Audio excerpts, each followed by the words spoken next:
Hi guys, and welcome back to the Stretching Samurai. Today we're going to talk about the next variable in our free TV series. We're going to talk about rest.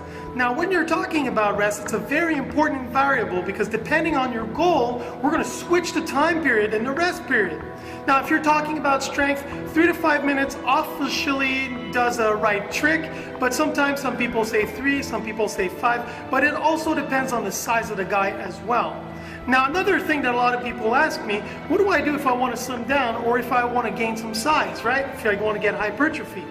Now a lot of people believe that doing high intensity, high volume, and very little rest between 30 and 60 seconds always does a trick. Why?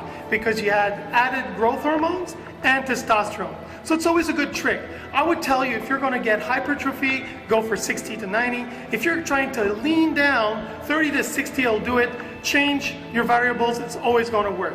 Now, when we're talking about power, that's something totally different. Because if you don't take enough time to rest between your plyometrics, what you're going to do is hamper your learning patterns because you don't have enough rest period between your sets. So always give adequate rest, and most important of all, the bigger the guy, the bigger the rest.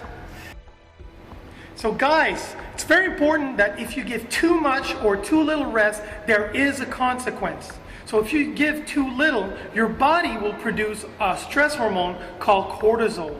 Now, if you have too much cortisol in your system, you're going to hamper your results, and most important of all, you're going to chew your lean muscle mass. But if you give too little, well, here's what's going to happen. You're going to get injured, or a lot of things, you're going to have neural fatigue. If you give too much, you're going to lose that stimulation in your fibers. So it's important to give the right amount of rest between the sets. If you're not sure, go to my video with the FT2 series Polar Watch. I show you how to use a Polar Watch to give the adequate rest. So you can check that on the Stretching Samurai.